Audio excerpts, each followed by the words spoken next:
Hallo liebe Freunde, vielen Dank, dass ihr wieder mein Video anschaut. Danke, dass ihr meinen YouTube-Kanal regelmäßig besucht. Ich hoffe, euch geht's gut. In diesem Video möchte ich euch wieder über einige Ereignisse in Russland berichten, die ich interessant finde. Vielleicht wecken diese Nachrichten ja auch euer Interesse, also bleibt bitte dran. Los geht's! Russisches Flugzeug MS-21. Im Werk der Irkutsker Flugzeugfabrik haben die Abnahmeprüfungen des neuen MS-21 begonnen, eines Prototyps, der vollständig aus russischen Komponenten gefertigt wurde. Die Maschine mit der Seriennummer 13 ist das letzte Versuchsflugzeug in der MS-21-Reihe und wurde im Rahmen des groß angelegten Importsubstitutionsprogramms modernisiert. Was ist neu an diesem Flugzeug? Alle wichtigen Systeme stammen aus russischer Produktion. Steuerung, Energieversorgung, Fahrwerk, Räder, Reifen, Kraftstoffsensoren und vieles mehr. Die ausländischen Triebwerke wurden durch russische PD-14 ersetzt. Auch die Innenausstattung stammt aus Russland. Und zum ersten Mal kommt ein Prüfstand aus Nowosibirsk zum Einsatz, der die Hydrauliksysteme testet, ebenfalls im Rahmen der Importsubstitution. Nach den laufenden Prüfungen wird die Maschine zur Flugerprobungsstation überführt, wo die nächste Phase beginnt, die werkseitigen Feinabstimmungstests. Der erste Flug mit russischen PD-14 Triebwerken fand bereits im Frühjahr 2025 über Irkutsk statt. Die gesamte Testreihe soll bis Sommer 2026 abgeschlossen sein. Nach den Testflügen in Irkutsk wurde das Flugzeug nach Zhukovsky gebracht, wo im Juni die Zertifizierungstests starteten. Dort wurde unter anderem das Funksystem und die Bordtechnik getestet. Neue staatliche Gebühren. Ab dem 1. September 2025 treten in Russland neue staatliche Gebühren für Autofahrer und Migranten in Kraft. Präsident Wladimir Putin hat das entsprechende Gesetz bereits unterzeichnet. Was ändert sich für Autofahrer? Der Fahrzeugpass PTS wird künftig 1200 Rubel kosten. Änderungen in einem bereits ausgestellten Fahrzeugpass 525 Rubel. Die Kfz-Zulassung wird dreimal teurer, 1500 Rubel für das Standarddokument, 4500 Rubel für die neue Generation. Der Führerschein kostet künftig 4000 Rubel, die neue Version sogar 6000 Rubel. Der internationale Führerschein verdoppelt sich im Preis auf 3200 Rubel. Auch andere Dokumente werden teurer, etwa die Genehmigung für Gefahrguttransporte, Transitnummernschilder, Kennzeichen für Motorräder, Anhänger und Autos sowie Bescheinigungen über die Sicherheit veränderter Fahrzeuge. Auch Migranten sind von den neuen Gebühren betroffen. Es wird eine Gebühr für die Anmeldung am Aufenthaltsort eingeführt, ebenso für die Verlängerung des befristeten Aufenthalts. Die Registrierung am Wohnort wird teurer, mit Ausnahme der Teilnehmer an Pilotprojekten zur verbesserten Erfassung von Ausländern. Die Ausstellung oder Verlängerung eines Arbeitspatents kostet künftig 4200 Rubel.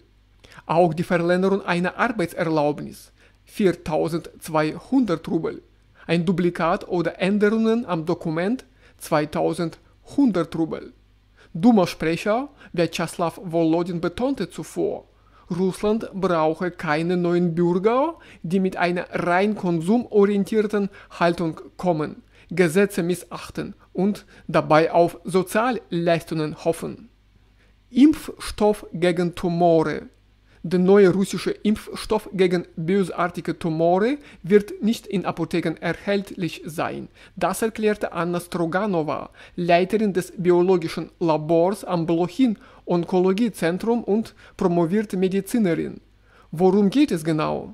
Es handelt sich nicht um ein klassisches Krebsmedikament, sondern um eine Impfung zur Vorbeugung von Rückfällen und Metastasenbildung. Und warum ist sie nicht frei verkäuflich? Die Antwort: Der Impfstoff wird individuell für jeden Patienten hergestellt, basierend auf den spezifischen Tumorneoantigenen der jeweiligen Person. Deshalb ist eine Massenverfügbarkeit wie bei Chemotherapien oder zielgerichteten Therapien ausgeschlossen.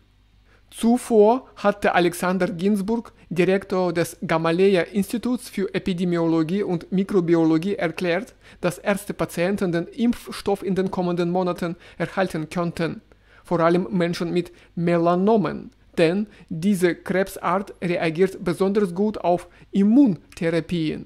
Laut Stroganova läuft derzeit die erste klinische Testphase und die Erwartungen sind hoch.